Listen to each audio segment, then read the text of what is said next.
Good morning, Rob here from the Flanagan Homestead. Today is the first weekend in June. You can see that there's a bright sunshine coming up this morning on the side of my face. I'm sure it's not doing wonders for the camera, but today we will be working on no major projects, no teaching today. Today is going to be just kind of catching up on chores that I'm doing around the homestead and the campground.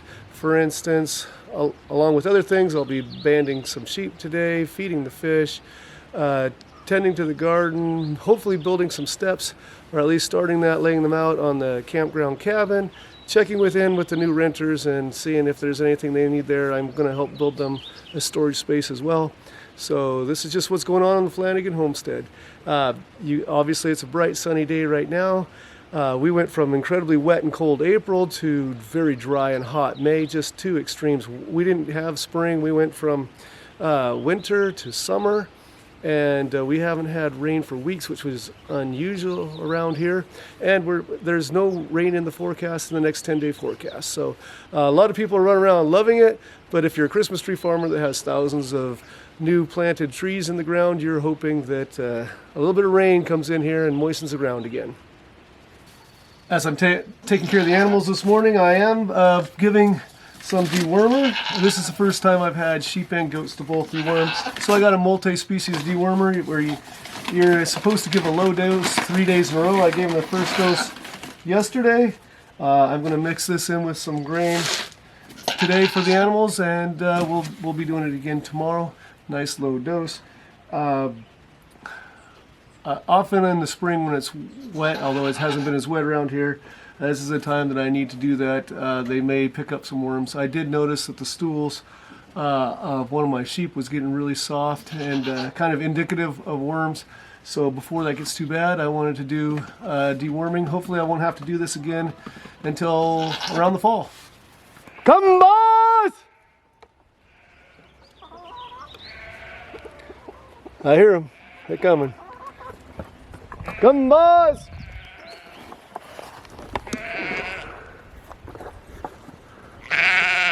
I think they want some grain.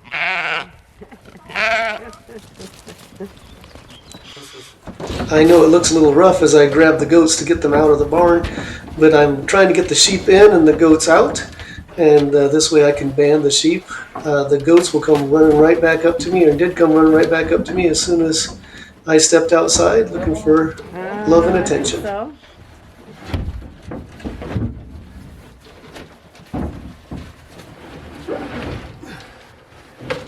This hair sheep is gone from the winter to summer, and the shedding sure makes it look.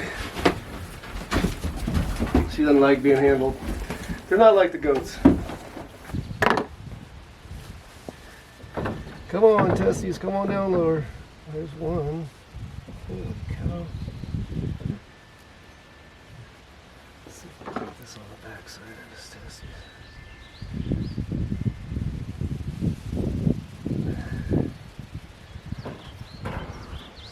Not supposed to get that.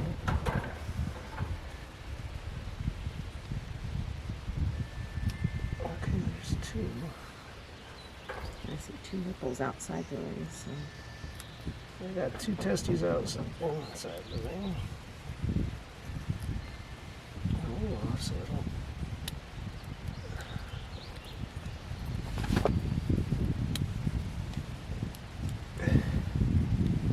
1, 2 testes in there. Got the nipples on the side. All right. Okay. Now let me get his tail.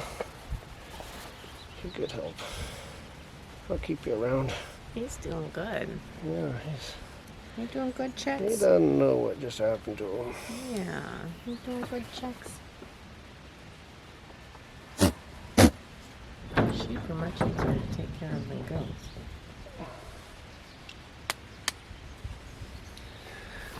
All right, my man. All right, unfortunately, sometimes when you have goats, this is what happens to your garden if you don't make sure the fence is secure and the goats get out.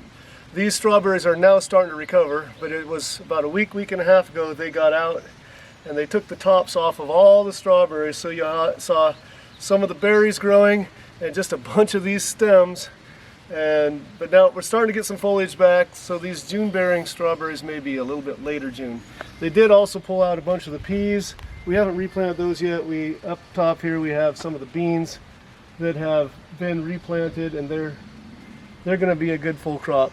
But if you're going to have a garden near the goats, you better have a good fence. Most of the blueberries are pollinated now. They're looking good. You can see some of these that got pollinated last still have their petals hanging on.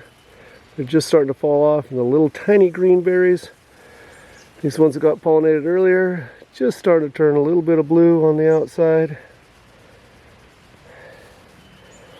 We're about a month away, well, a little more than a month away from really enjoying these berries. Now to feed the trout. Now, noticing here, man, the blackberries are really growing up. Now that the kids are older, we don't come down here and clear it out as much.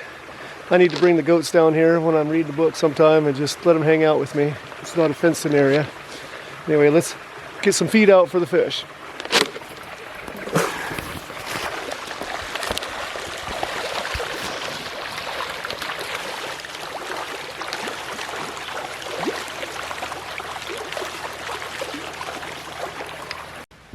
Taking a few minutes to lay glue on the next layer of my trusses for my Hobbit house build. You can see a couple trusses behind me for the Hobbit house. I gotta get another truss glued up today, let it be drying. I need 12 of these for my Hobbit house.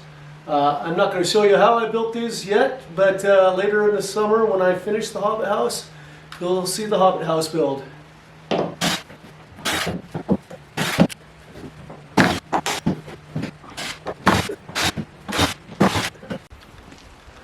On a day when I have time, I like to get a few more firewood bundles done. So that way, so when the bundles are gone and I'm busy, I can just grab some more and throw it in. I don't have to bundle things up. Also, I was planning to work here. My house is way up the hill over there. My campground is that way. But I have a new neighbor that's building up the road this way. I've talked to him many times. Good, friendly neighbor. I think he's going to be, it's nice out in the country to have good neighbors, but I've never had his contact information. So I figured if I'm making bundles, he might drive by, I can get his information, and sure enough, just before I turned the camera on here, he came pulling in. We had a good visit about his process of his house being built, and I got his phone number, and we can contact each other as we keep an eye out on each other's property.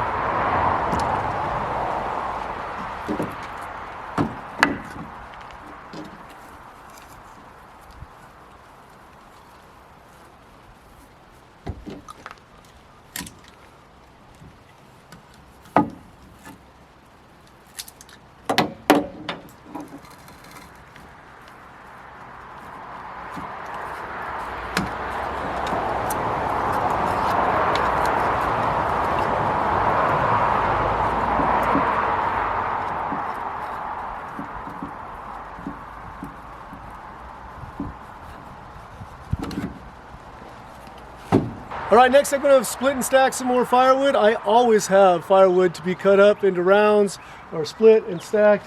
I try not to do this endless hours at a time in one day. I get too sore the next day. I'm a little old for that. But I like to, on days like this, either between 20 minutes to 2 hours, splitting and stacking. It gets a little bit more done. Gets more wood curing and drying and getting ready to stay ahead of the buyers on the firewood stand.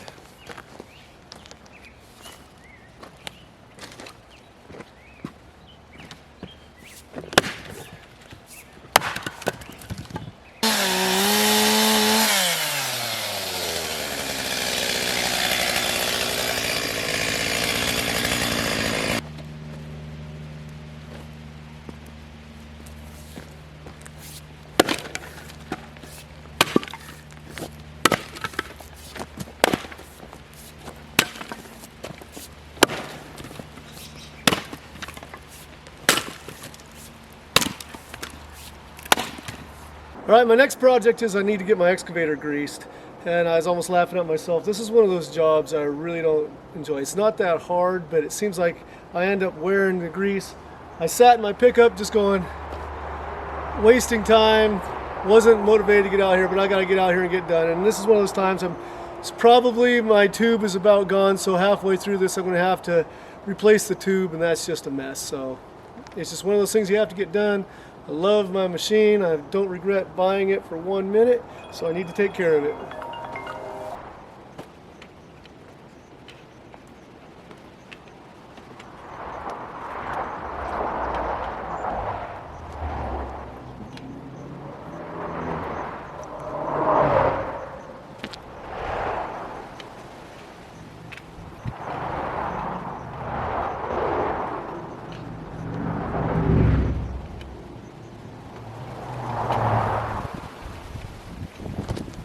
All right, I need to get steps down from this deck that goes into my door in my cabin where the water system is and my storage. I've been running up and down this ladder for a year now. It's time to put some steps in. I can't put steps down this way because the road up through here goes that way, and I'm going to need some big equipment going up there occasionally, and so I need to have extra room. I can't go down that side because the door swings this way, so we're going to come down this way. I need a flat landing on the hillside coming down here, so I'm going to dig it out with the excavator and get my plan laid out for the steps coming out this way. Let's get her done.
All right, I got my first stair stringer cut out for the cabin.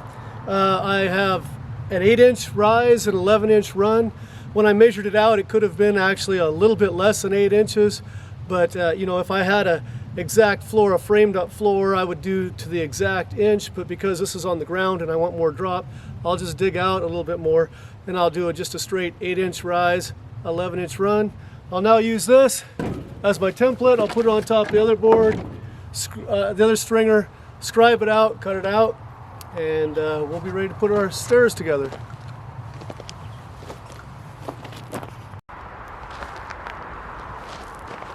All right, let's check out our stringers, put them in place, see if they look like they're ready to go. If I've guessed right, I'm going to probably need to dig out some of this loose dirt and even a little bit more because I did the 8-inch rise, and that's good. I want to get lower, and let's just see what it generally looks like. And if we're ready to go, oh, I put my hand in the thistle.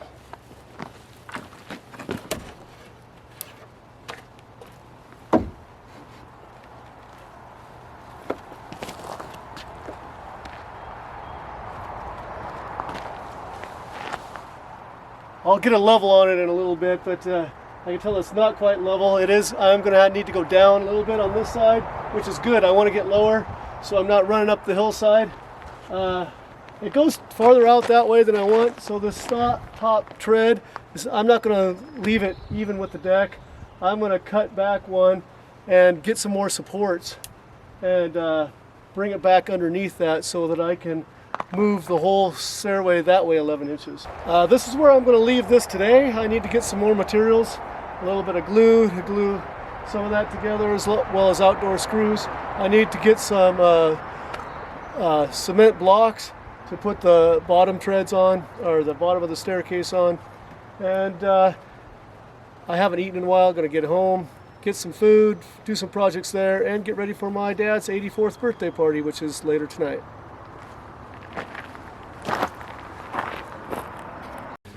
So a lot of big family events are happening. Right after I turned off the camera on the stair stringers, my wife called and my mom was saying, come to Dad's birthday party sooner rather than later. We had pushed it back to 7 in the evening because my niece's bridal shower, she's getting married next month, was earlier today, but they're done, and there's leftover taco bar stuff. So good, we're gonna have a good dinner there and a dessert. It's time for family.